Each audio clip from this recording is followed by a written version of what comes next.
Pues feliz de darte la bienvenida, de darnos la bienvenida allí desde donde estés, reuniéndonos aquí, que realmente solo existe aquí este instante.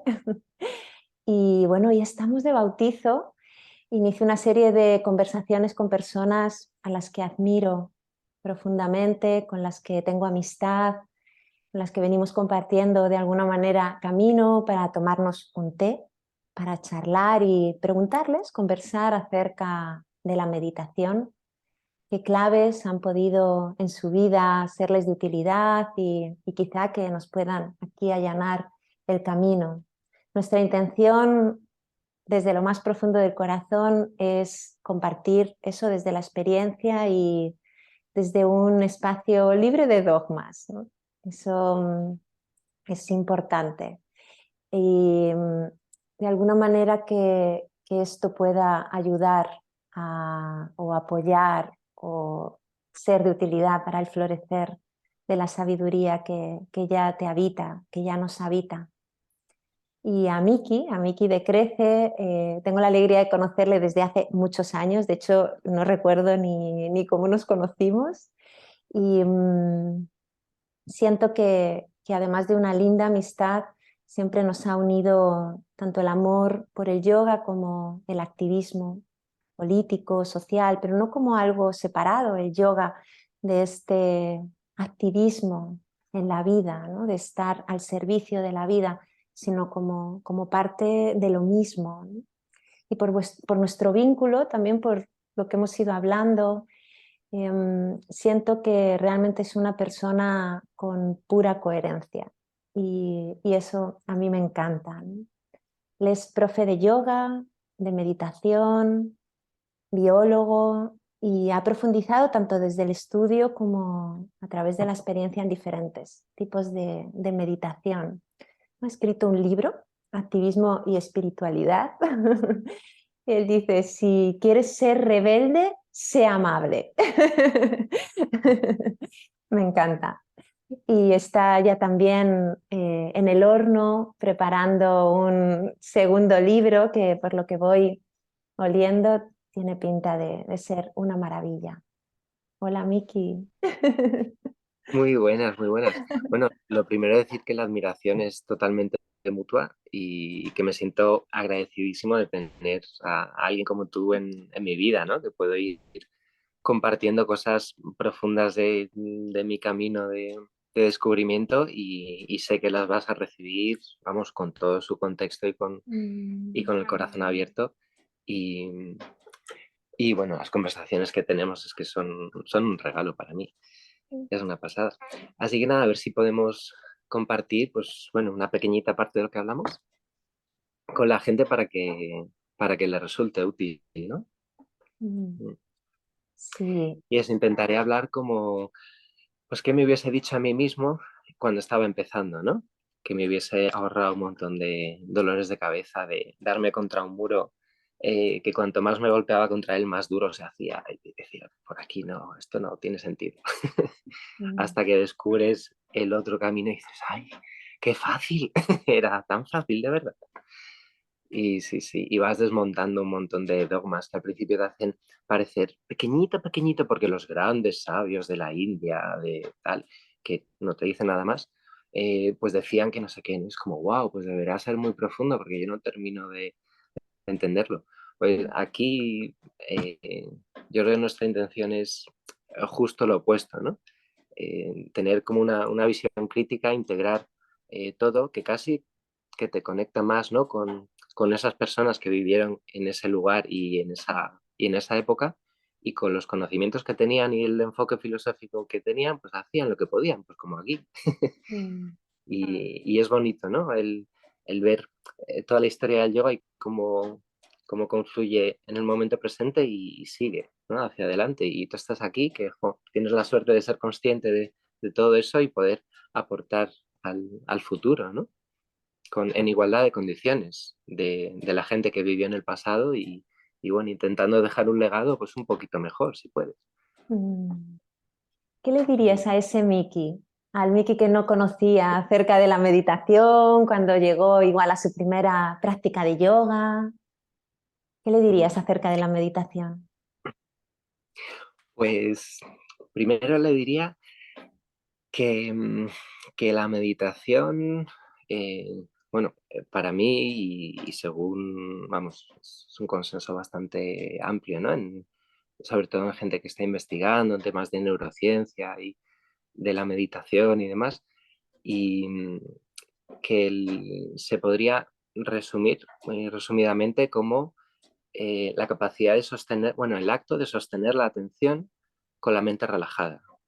Y esto último las dos cosas son importantes, porque si solo tenemos la atención, pero estamos ahí diciendo, a ver qué está haciendo, qué es tal, pues la vieja del visillo no está meditando, ¿no? Está pues espiando o está intentando captar información para criticar, ¿no? No tiene la mente relajada. Y si solo relajamos la mente y no sostenemos la atención sobre algo, pues el cerebro no está para perder tiempo. Entonces, si relajas la mente porque no tienes nada que hacer, se pone a hacer cosas, ¿no? Y se activa lo que en neurociencia se llama la red neuronal por defecto, que por defecto es decir, si no estás haciendo otra cosa, pues se activan una serie de redes neuronales. Mm. Y eso es lo que a nivel subjetivo experimentamos como ese cotorreo mental, ¿no? Ese parloteo, que lo que realmente nos trae, si está bien equilibrado, son preocupaciones que tenemos sobre cosas que han pasado o cosas que podrían haber pasado en el pasado o cosas que pueden pasar en el futuro, y bueno, nos presenta distintos escenarios. El problema ocurre cuando esa red neuronal por defecto está sobreactivada constantemente, pero el problema no es la red neuronal por defecto, sino el desequilibrio que hay, ¿no? A veces se pone ahí como si fuese un enemigo a batir, ¿no? Y hay que domar a la mente porque es un monoloco que va de rama en rama, ¿no? Y es como, bueno, que quizás no estés sosteniendo la atención, porque cuando sostienes la atención, la red neuronal por defecto hace... ¿Por qué? Porque ya estás haciendo algo, estás sosteniendo la atención, ¿no? Con la mente relajada. Entonces, quizás el problema esté más en que no estás sosteniendo la atención. Quizás porque el objeto que has elegido o el proceso que estás observando no te interesa nada, ¿no? No te interesa un cagao. O quizás sea porque durante toda tu vida estás como por aquí, aquí, aquí, y ahora un WhatsApp, y ahora un mail, y ahora me dice no sé qué, y ahora tal. Mm. Y claro, este estilo de vida no te permite sostener la atención en algo, ¿no? Puedes estar tejiendo o pelando nueces o cualquier cosa, o estás en la huerta y estás haciendo una cosa, ¿no? Entonces, esas acciones te permiten sostener la atención para que luego cuando estés pues con los ojos cerrados o entrecerrados o como quieras estar, estés observando algo y sintiendo eso y te zambullas en eso, no necesitas reprimir la red neuronal por defecto, porque es que se va a desactivar sola, ¿no? Porque está en equilibrio con la atención. Y en ese sentido no hay ningún enemigo interno a batir. No, vamos, como biólogo, mi perspectiva es que no tiene sentido que algo que ha evolucionado durante cientos de millones de años y que está presente en distintas especies animales se haya creado para boicotear tu proceso de meditación, ¿no? Tu proceso espiritual. No tiene ningún sentido, no somos tan importantes, ¿no?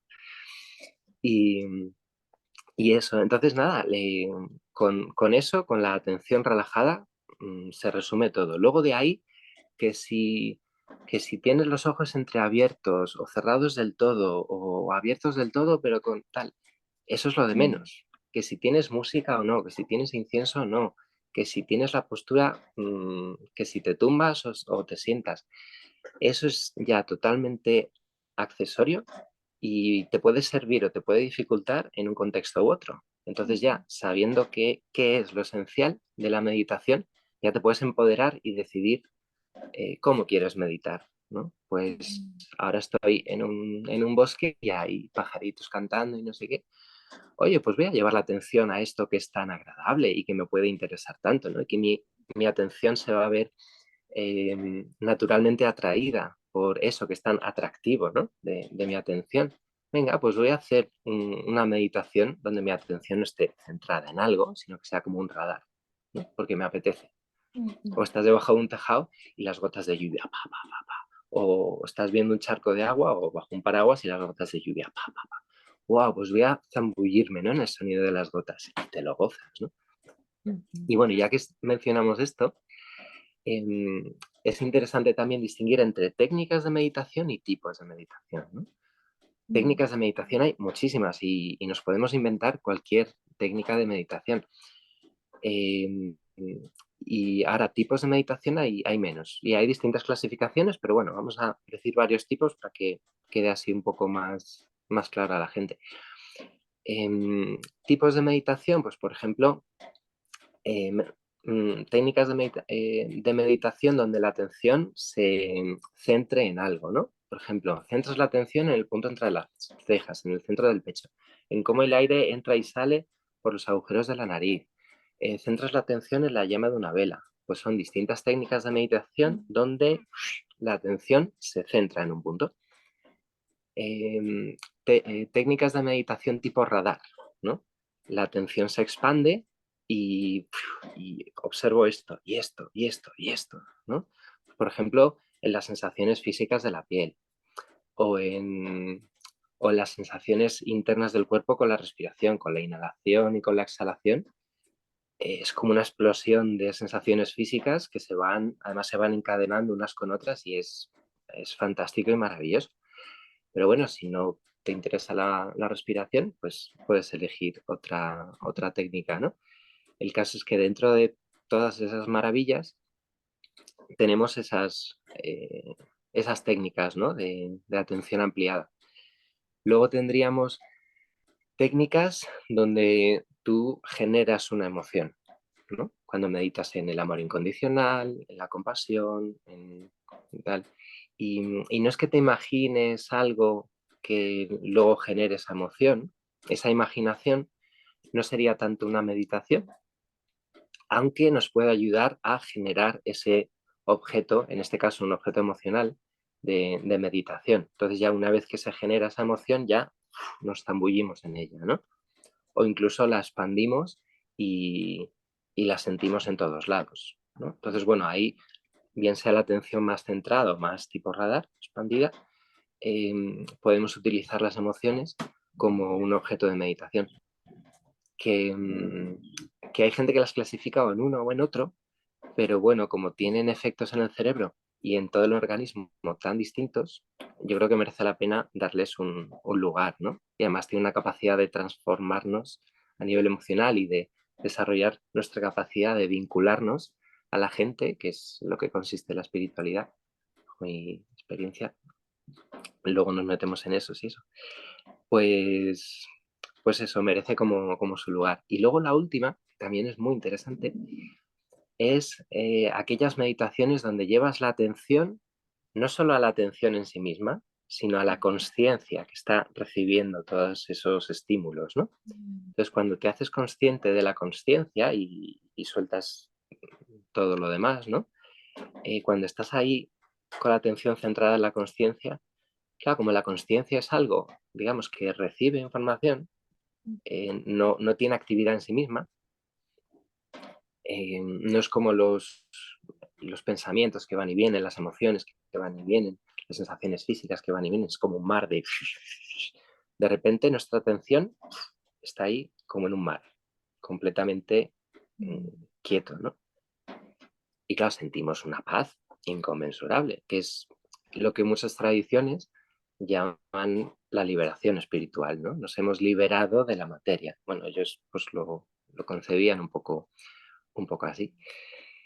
Y, y eso, entonces, ese tipo de meditaciones generan estados de trascendencia de manera mucho más pronunciada, ¿no? Que los otros, donde en los otros tipos de meditación se generan estados de trascendencia de manera más gradual, ¿no? Esto como que nos lleva a estados de trascendencia mucho más rápidos, ¿no?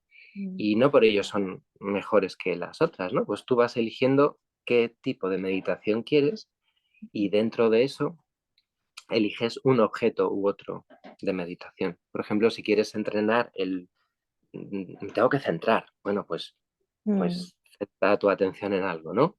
Si tienes mucha reactividad emocional y pues quizás estas meditaciones tipo radar, lo que, lo que estás practicando es recibir todo con una respuesta emocional tranquila, ¿no? De aceptación, se dice muchas veces. Pues eso favorece mucho la regulación emocional, ¿no? Que no sea el primer impulso, sino que ese primer impulso sea reacomodado y adaptado a tus circunstancias. Y es súper bonito. Y luego también, claro, saber qué es la meditación te permite saber qué no es meditación. Por ejemplo, una relajación, pues no es meditación. Es maravillosa la relajación y tiene un montón de beneficios. Eh, Ahora bien, es interesante, pues, separar, ¿no? Y decir, esto es maravilloso y esto es maravilloso y son cosas distintas. Otra cosa maravillosa que está relacionada con la relajación, el yoga nidra, ¿no? Y ahí utilizamos mucho esa imaginación, esa red neuronal por defecto que, digamos, la utilizamos de manera terapéutica, ¿no? Y además con imágenes muy oníricas que van al subconsciente y digamos que nos permiten sanar desde el subconsciente, pues el yoga nidra es maravilloso. ¿Es una meditación? No, es una práctica maravillosa, ¿no?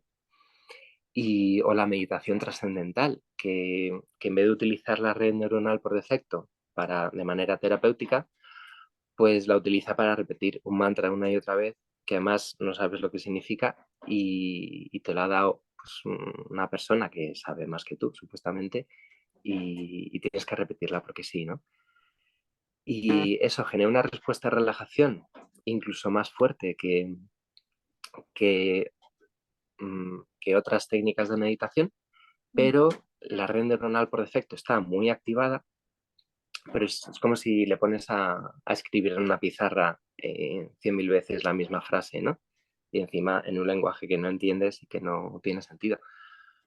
Entonces, aunque tenga el nombre de meditación, ¿es meditación? Pues, bajo mi punto de vista, no. Y esto cuando leo artículos científicos en torno a la meditación genera un montón de confusión, porque si la concibes como meditación, ya te confunde todo el análisis comparativo entre distintas técnicas de meditación. Sin embargo, si la sacas, ¡guau!, lo ves como con mucha mayor claridad, ¿no? ¿Qué es meditación y qué no es meditación?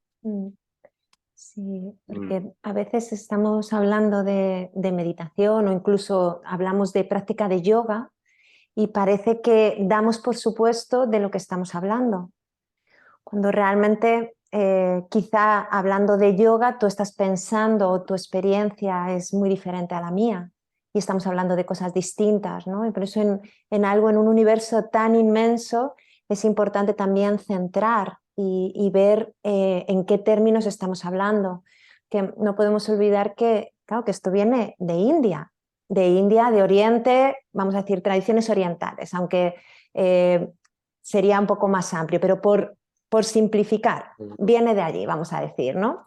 Pero el folclore de allí es muy grande, la variedad es muy grande.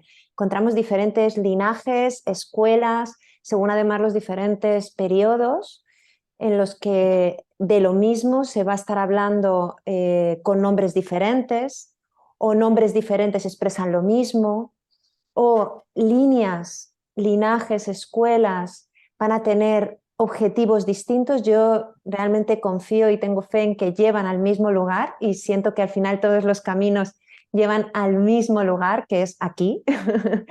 Pero sí es verdad que en el camino lo que proponen las técnicas son muy diferentes, ¿no? Como podría ser, por ejemplo, un texto como el Astavakragita en el que los sentidos son considerados un veneno, por lo que te pueden de alguna manera obstaculizar el encuentro con la verdadera esencia, ¿no? Y los sentidos como una fuente de confusión, o en los textos tántricos o en los agamas que encontramos a los sentidos como una puerta de trascendencia, una puerta a descubrirme en todo lo que es, en todo lo que vibra, y no cortándolos, no separándome de esa experiencia sensorial, sino a través de la experiencia sensorial junto con otras muchas cosas, por supuesto, en una tecnología que es compleja, pero que a la vez es muy sencilla también, lleva a ese mismo lugar que pretenden llevar los otros textos en los que los sentidos están considerados como algo contrario, ¿no? Mm, Me encanta cuando hablas de lo accesorio, me encanta, porque siento que sí que ubica en esto de que haya una técnica, y yo suelo decir que la técnica no es el estado de meditación, ¿no? Las técnicas son eso accesorio, que además tenemos una variedad tremenda, que además conocer esa variedad nos puede servir para acompañarnos según lo que necesitemos, ¿no? Para mí es muy útil no sentirlo como algo lineal, de, ya está, yo ya he cultivado la concentración, yo ya no necesito esto, yo ahora el siguiente estadio, y ahora más, y ahora más, y ahora más, sino, no, no, es todo circular, ¿no? Y constantemente regreso a diferentes técnicas según lo que necesito, ¿no? En ese momento. mm, Y mm, tener muy claro que esos accesorios, esas técnicas, son de alguna manera la puerta o el puente hacia el estado. Y el estado sería eso que se experimenta, que se vive, ¿no? Que se percibe, que realmente igual no podríamos ponerle palabras, pero se las ponemos porque se las ponemos, ¿no? claro, si nos ponemos a todo, pues oye. Claro, realmente incluso a un árbol no podrías ponerle palabras porque la palabra árbol no define exactamente ese Ujú, árbol, tal y bueno, pero dices árbol, vale, ya sé a lo que te refieres y luego ya voy profundizando. Yo sí que soy más amigo de ponerle palabras sabiendo un poco que son orientativas, ¿no? ujú, Entonces, por ejemplo, me ha parecido muy interesante, bueno, muchas cosas de las que has dicho. Voy a rescatar una de ellas y es esa capacidad de conocer a nivel filosófico distintas corrientes y distintas escuelas en India, que a veces tenían debates entre ellas ujú. con posturas totalmente irreconciliables o aparentemente irreconciliables, y eso ha formado parte de la historia del yoga. Entonces, cuando llega el yoga a Occidente, pues de la mano de mucha gente, pero bueno, hay gente que destaca un poco más, pues tipo, yo qué sé, Vivekananda o Yogananda, o gente que tenía una visión muy neovedanta, ¿no? Y te traen una mezcla de Advaita Vedanta, que es como un no dualismo que te dice la consciencia es lo único real y la materia es ilusoria, ¿no? Entonces hay que desecharla, hay que huir de ella, hay que tal. Y claro, te lo presentan como la filosofía de India, ¿no? Cuando realmente tiene influencias muy interesantes, porque al final todo se influye entre sí y va evolucionando, ¿no? Nada es estático. Pero bueno, tiene influencias del cristianismo, del New Age o de cosas que han ido enriqueciendo o variando esa filosofía de la India, pues cuando se ha internacionalizado, ¿no? Y claro, te lo presentan como la única filosofía de la India. La filosofía del yoga es esto, ¿no? Es como, bueno, espérate, que esto ya es un argumento de autoridad. ¿Y por qué? Porque lo decían los grandes sabios de la India y tal. Es como, bueno, esto es una filosofía mucho más moderna que me estás em, presentando aquí como si fuera una verdad absoluta. Entonces, conocer distintas corrientes filosóficas te empodera muchísimo, ¿no? Y al igual que unos decían, no, no, yo soy la conciencia y el resto, mi cuerpo, mis emociones y tal, no soy eso, ¿no? Pues otras tradiciones decían, no, yo soy mi conciencia y además mi cuerpo físico, mis emociones, aunque sean transitorias, pero mientras son, porque están para algo, pues las acepto porque son parte de mí, son mecanismos de mi cuerpo que me están indicando, pues que desde que me está mordiendo un bichito hasta que, y tengo que quitármelo, hasta que, yo qué sé, una situación está atentando contra una necesidad o bien mía o bien de una persona con la que tengo, o un ser con el que he desarrollado un vínculo. Entonces, me muevo para cambiar esa situación y me muevo porque hay emociones que me mueven. Emoción es como movimiento, ¿no? Entonces, claro, una filosofía te lleva a desvincularte de tus emociones y otra filosofía te ayuda a abrazarlas, ¿no? Y a integrar todo el cuerpo. Entonces, yo personalmente prefiero la otra. Pero bueno, hay gente que está más en lo otro, que también tiene su sentido porque, joder, hay veces que la vida no es fácil, ¿no? Y, y a veces acarreamos mucho sufrimiento y si hay una forma de pensar que nos desconecta de ese sufrimiento es como, uf, es como un analgésico, ¿no? Espiritual. Y entonces entiendo en parte a la gente que abraza eso porque también te ayuda a ser solo consciente de la consciencia, que es un estado donde sientes mucha paz. Porque eso, porque tu atención está en cosas que no varían, no está en el bullicio, ¿no? Del mercado y de la calle, ¿no? Está pues eso, en un aspecto de ti mucho más tranquilo. Pero bueno, entiendo también la contraparte, ¿no? Que es ese desvincularte de tus emociones, incluso de las emociones de otras personas. Por eso, em, claro, yo que también como parte de la historia del yoga, pues he sido influenciado también por distintas perspectivas, me gusta mucho un concepto de la psicología moderna occidental, que es la identidad. Que la identidad puede ser, que es la forma en la que nos vivimos en el mundo, ¿no? La identidad puede ser más individual, más autorreferencial, si nos vivimos desde un estado de separación, ¿no? De o yo o tu beneficio o mi beneficio. Y de hecho mi beneficio puede basarse en tu perjuicio, ¿no? Y la competencia y no sé qué. Y si te veo sufrir, no me interpela, no me importa. O incluso casi me puedo alegrar, ¿no? Y claro, ese estado de fragmentación también me lo puedo aplicar a mí, cuando me desfragmento de mi cuerpo, mis emociones. Por eso entiendo que esas filosofías que nos desfragmentan, que nos desvinculan, aunque nos aporten un poquito de paz, pero no nos ayudan como a integrarnos. Y, y, y luego está la identidad más relacional, ¿no? Que de repente ya es tú y yo, ¿no? Tu beneficio y mi beneficio, con lo cual ya me oriento hacia el beneficio común. Si te veo sufrir, me muevo para acabar con la causa de tu sufrimiento para que estés mejor, porque entonces yo también voy a estar mejor, porque siento que soy parte de ti y tú parte de mí, somos relación, ¿no? Y ahí la identidad relacional. Y lo mismo con mi cuerpo, ¿no? Establezco relaciones mucho más íntimas, ¿no? Con mis sensaciones físicas, emociones, pensamientos.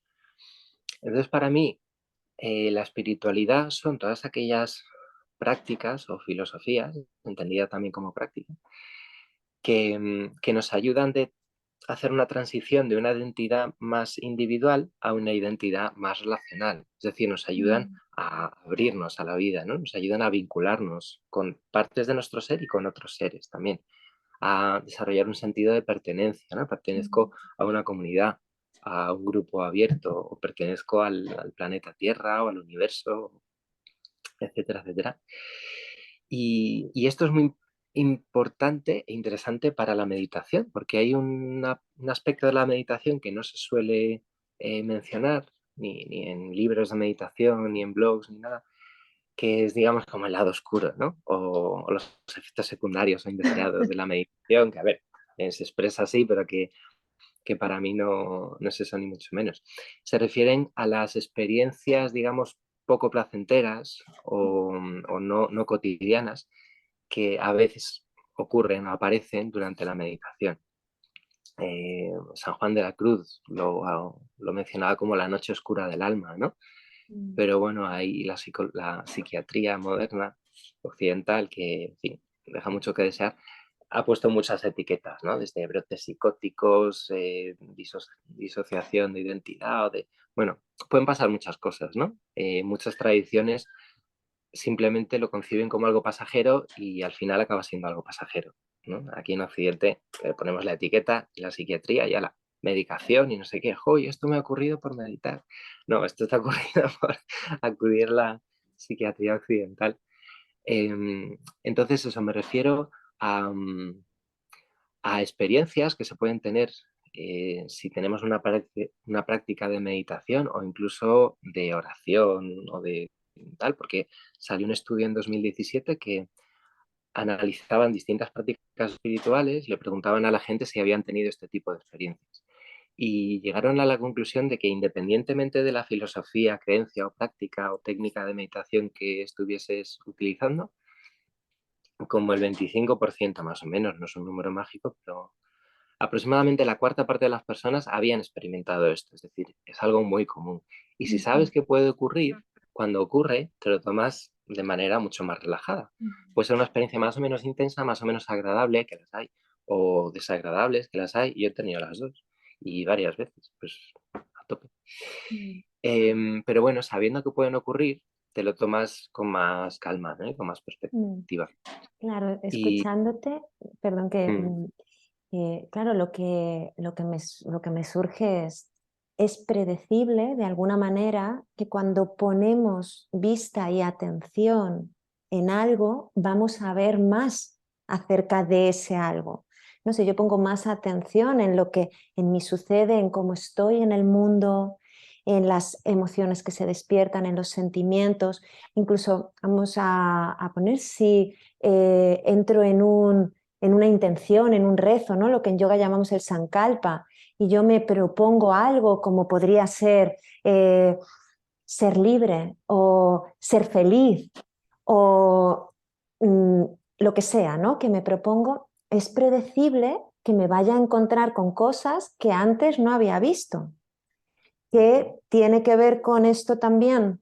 Imagino lo estoy uniendo con tener una experiencia que a lo mejor no es placentera, como puede ser el conectar con algo que sucedió y en aquel momento no pude digerir o no se pudo digerir en la historia familiar y mi cuerpito, de alguna manera, en su infinita sabiduría, lo guarda hasta que es el momento de poderlo ver, digerir y liberar, ¿no? Como poder ir más allá. Y eso puede suponer sí que una experiencia de lo que decimos, pues no agradable, que esto en un mundo en el que se busca el placer y la comodidad por encima de todo, pues puede ser un poco controvertido, ¿no? Porque no es una apología de pasarlo mal, si es una invitación a abrazar todo lo que sucede, ¿no? No solamente a estar en paz en el sentido de que nada en mi vida me perturbe, sino que para mí el objetivo o el foco o lo que despierta este camino es una mayor paz interna, una calma que puede abrazar todo eso que sucede, lo cómodo y lo incómodo también, ¿no? Tenemos tantos textos antiguos que precisamente nos hablan de batallas y no es que estén narrando las guerras,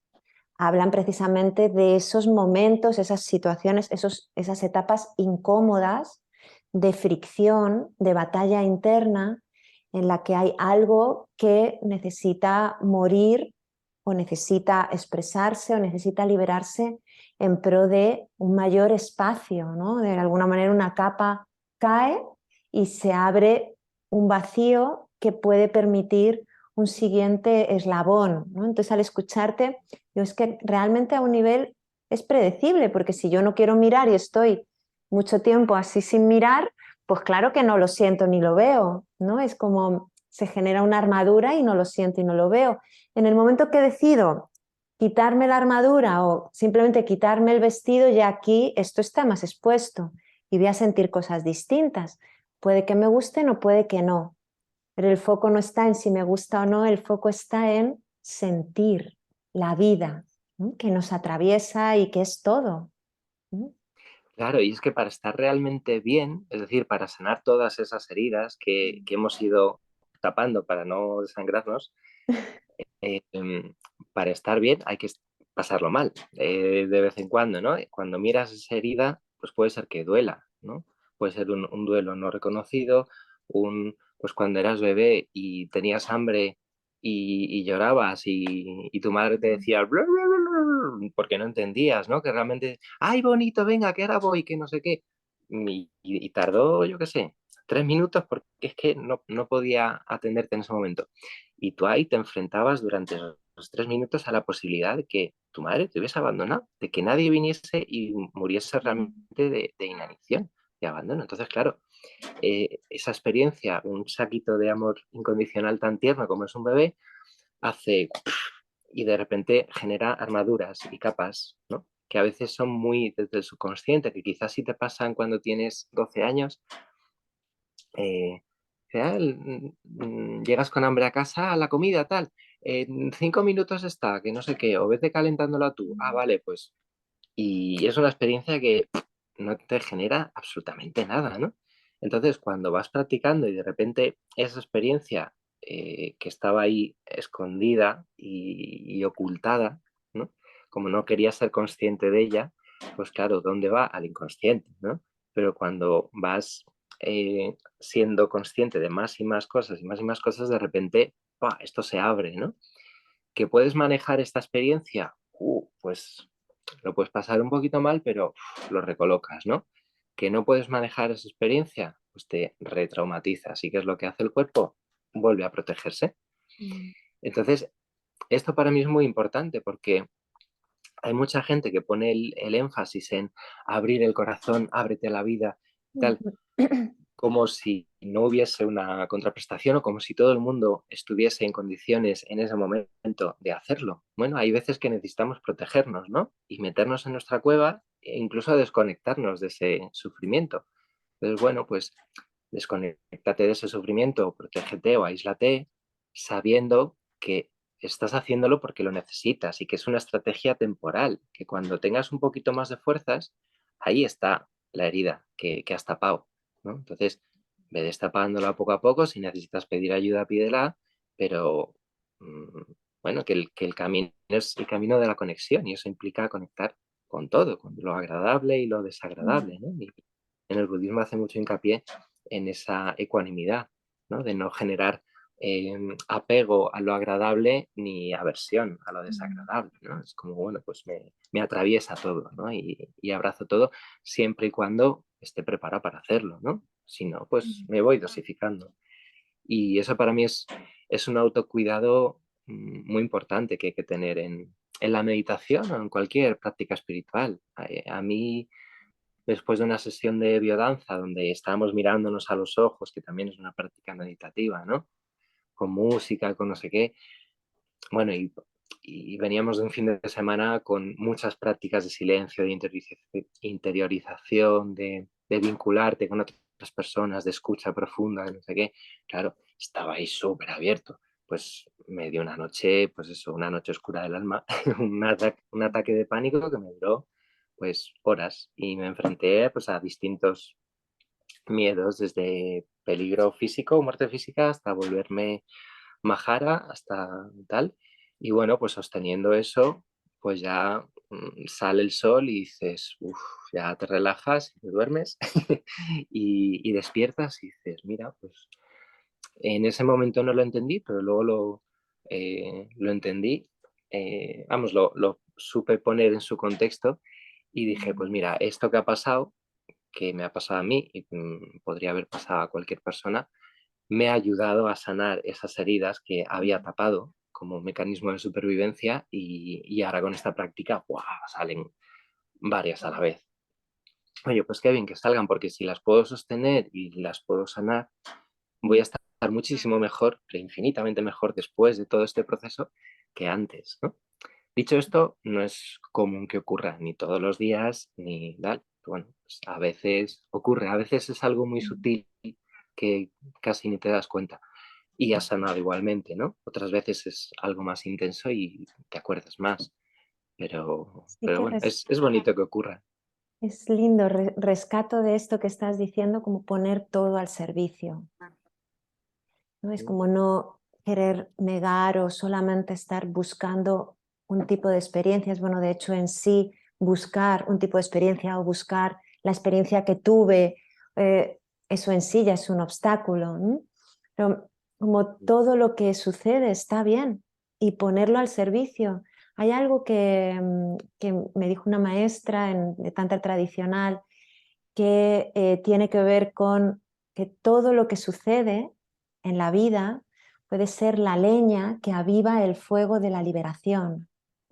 Y ujú, es la diferencia entre tratar de evitar que me sucedan cosas en la vida o poder cultivar, porque a veces esto también despierta sus dificultades, pero poder cultivar o tener la intención de cultivar una actitud que acoge todo lo que sucede como una leña que va a traer luz a esos aspectos oscuros de alguna manera, pero oscuros no como oscuros, hostiles, negativos, malos, sino oscuro como sombra, y sombra tampoco como malo, como lo bueno y lo malo, sino sombra como aquello que no pude ver, como aquello que sucedió y que se ha quedado en un lugar de mí que mejor no mirar, ¿no? La sombra, incluso cuando en los textos antiguos se habla de las fuerzas de los demonios, ¿no? Los asuras, mm, no tienen esta connotación que en muchas ocasiones ponemos desde igual las mentes occidentales, ¿no? De demoníaco, de algo maligno, sino demonio como el aspecto que actúa en mí en la sombra, un aspecto limitado que, por ejemplo, puede ser un obstáculo, como decías, en esa conciencia relacional, de sentir que tú y yo estamos movidos por esa misma fuerza de vida que te mueve todo. Entonces, que realmente a ti te suceda algo, a mí me afecta, independientemente de la amistad o del vínculo, incluso aunque no lo tuviéramos, también me afecta, ¿no? Y es como son pasos que van abriendo a la disolución de lo que yo creo que soy, ¿no? Yo creo que soy Marta y que tengo estas características, que soy esto. Pues ¿cuántas veces ha muerto Marta a lo largo de mi vida? Ha muerto un montón de veces, porque ahora mismo no soy la misma, pues de hace un año y medio, ¿no? Esta última etapa que he vivido un proceso de mucho cambio, de mucha transformación. A veces digo, es que no me reconozco, pero ya si me voy a la Marta de hace 7 años, 10, 20, 30, soy otra. Pues de la misma manera, claro, ese concepto de Marta en su máxima consecuencia, el día que disuelva, se producirá esa absorción de la que de la que se habla en muchos textos, ¿no? Y que por momentos también por destellos sucede, como bien decías, ¿no? Que esas técnicas, esas tecnologías que en muchos momentos abren, disuelven la concepción de quién soy yo en pro de una visión más amplia. ¿Sí?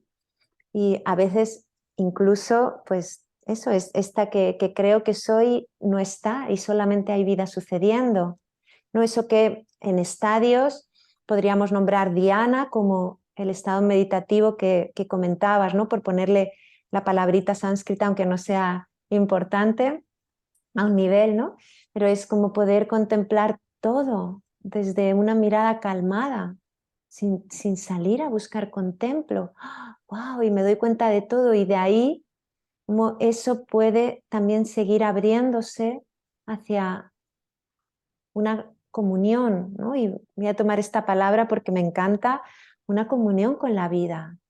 Y ahí, claro, quien creo que soy, quien empezó a meditar no termina meditando. Quien empezó a meditar no está cuando sucede la meditación, ¿no? Mm, sí, bueno, además el lenguaje es tremendamente sabio, ¿no? Y claro, cuando hablan de la luz de la conciencia, ¿no? O de dónde ponemos el foco, eh, claro, donde llevamos la atención es de lo que somos conscientes, de lo que no queremos ser conscientes, no le llega la luz de la conciencia, con lo cual se genera esa sombra, ¿no? Ujú. Que bien, momentáneamente nos protege, ahora bien, también nos influye. Es decir, si yo he heredado un patrón de conducta y no soy consciente de que lo he aprendido, va a seguir operando en mí y va a seguir manifestándose y haciendo que yo me comporte de esa manera y no de otra.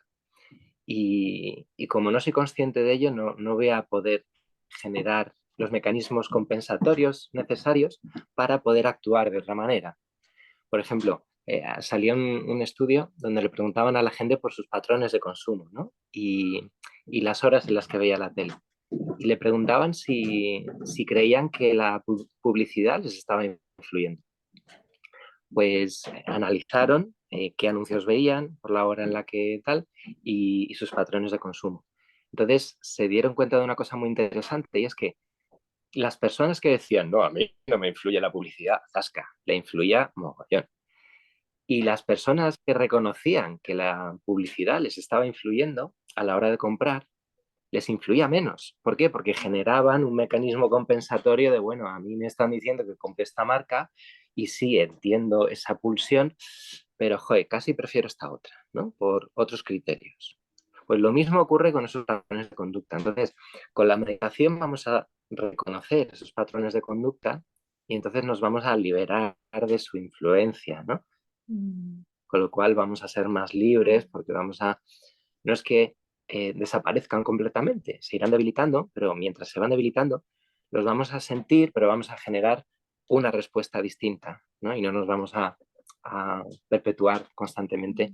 De ahí la importancia de hacernos más conscientes y la meditación es una herramienta a la hora de generar no solo cambio individual, sino cambio social, ¿no? Porque muchos patrones son patrones de comportamiento que afectan a nivel sistémico, ¿no? O relacional al menos, y sistémico también.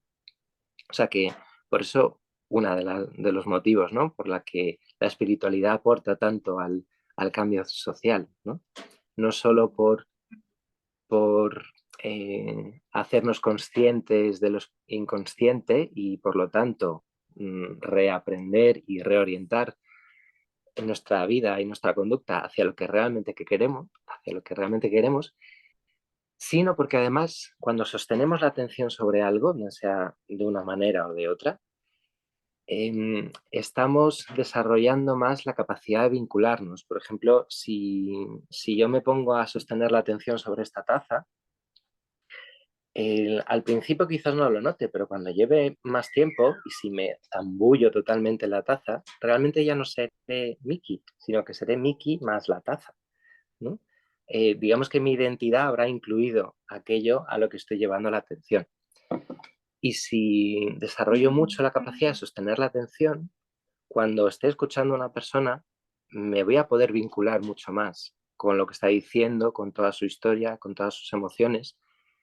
Entonces, eh, claro, la práctica de la meditación nos ayuda a vincularnos y a que nuestra identidad sea más relacional. Para mí tiene todo el sentido. Y es maravilloso y sobre todo sencillo, ¿no? Que cualquier persona pueda hacerlo. Y si entiendes qué es, puedes cultivar la meditación fuera de la práctica formal, por ejemplo, concentrándote en tareas, ¿no? Como dijimos al principio. Eh, el yoga, y no solo yoga, otras tradiciones también, el budismo y tal, tienen, digamos, fijan su atención también en la parte ética, ¿no? En la parte relativa al comportamiento. Y eso para la meditación es muy importante, porque si tú y yo ahora discutimos y nos tiramos los trastos a la cabeza, me pongo a meditar, voy a ser capaz de sostener la atención. No, por mucha práctica que tenga, no. ¿Por qué? Porque tengo un guirigay tremendo. Entonces, eso, sin embargo, si siento que he aportado a la gente, si yo qué sé, llevo una vida en relativa armonía, tanto interna como con la gente que me rodea, voy a tener la conciencia tranquila. Es decir, la atención va a ser mucho más estable, ¿no? Volvemos a la sabiduría del lenguaje, ¿no? ¿Es la conciencia tranquila? Bueno, aquí conciencia suele hacer más referencia a lo bueno y lo malo, y has hecho malo, que no es la consciencia de ser consciente de, no, pero bueno, ¿tienes la mente tranquila? Sí, porque estoy en paz, ¿no? Y eso es un aspecto para mí también importante y también muy transformador, porque si intento vivir en armonía con la gente que me rodea, pues de repente me surgen ya un montón de oportunidades en las que puedo cambiar mi forma de relacionarme con la gente, mi forma de consumir, mi forma de habitar este mundo. Y eso es un viaje maravilloso. Al principio puede ser un poco incómodo si no te lo has planteado nunca, pero oye, si vas pasito a pasito haciendo pequeños cambios y celebrando cada uno de esos cambios, va a ser algo maravilloso. Celebrar, Te vaya a ver, sí, sí, celebrar, y te va a llevar a sitios celebrar. que ni pensabas Mm, que podías llegar, ¿no? sí. Yo sé por experiencia propia, sobre todo por nuestros audios que nos enviamos de reflexión, que no tienen, pueden no tener fin porque nos encanta, que hay un momento en el que tendremos que ponerle una guinda a esta tarta y creo que va llegando el momento. Si pudieras ahora compartir algo sencillo, alguna guinda, algo que a ti te guste especialmente, que sea de utilidad en tu camino para quien está aquí ahora compartiendo, ¿qué dirías? Mm, Pues fíjate, a mí me ayudó mucho una imagen que además vi aquí en el pueblo donde estoy viviendo, somos 70 y pico habitantes en invierno, y así como un día de la primavera tardía, eh, con una temperatura pues muy amable, muy tal, estaba ahí en una calle que muy poco transitada y había un gato que le estaba dando el sol. El gato tenía una paz, o sea, transmitía de todo. Y estaba ahí con los ojos ahí medio, no sé si cerrados o entrecerrados, y estaba súper tranquilo. Y de repente hubo en una casa abandonada, hubo un ruido de algo que se movió y el gato hizo, ¿no? Estuvo un rato alerta. Y cuando vio que no era nada, poco a poco volvió, ¿no? Y, y nuevamente a ese estado, ¿no? Y fue un camino súper circular, muy, muy suave. Lo que aprendí yo de meditación, observando ese gato, o sea, no, no tiene precio. Para mí es súper valioso. Y me ayudó también a entender que si yo era muy exigente conmigo mismo durante la meditación, estaba cultivando durante todo el tiempo que estaba intentando meditar esa autoexigencia, que luego podía acabar salpicando a otra gente porque me volvía exigente con otra gente. Si yo cultivo cierta actitud, bien sea de separación con mi cuerpo, bien sea de lo que sea, durante la meditación, o del esfuerzo, de no, tengo que dominar mi mente, pues voy a estar cultivando esa actitud de dominio durante todo ese tiempo. Y como si mi práctica es continua, pues va a acabar afectando a mi personalidad. Con lo cual, un consejillo que me podría haber servido, y espero que le sirva a mucha gente, cultiva la actitud durante la meditación, cultiva la actitud que quieras tener en la vida. Y con esto. Qué maravilla, sí, sí, sí. Bueno, de hecho, escuchándote, me surge traer otra guinda, vamos a poner así dos, algo que para mí en este momento es crucial y es el recordar eh, la amabilidad, lo relajado, tanto cuando me siento a meditar en la esterilla como fuera de ella, o si estoy cocinando, si estoy caminando. A mí me ayuda mucho el gesto de relajar la lengua, suavizarla y los labios. Y no es tanto relajar la lengua de voy a relajarla, sino que simplemente llevar la atención a ella hace que la tensión de más se disuelva y los labios, y de ahí hay algo que se va ablandando. Entonces, el cultivo, la atención en ese estado relajado y poroso, que a mí me ayuda técnicamente, como por decirlo de alguna manera, a partir esto de los labios, la lengua, y de ahí va la garganta, y hay algo que empieza también en el eje vertebral a ablandarse.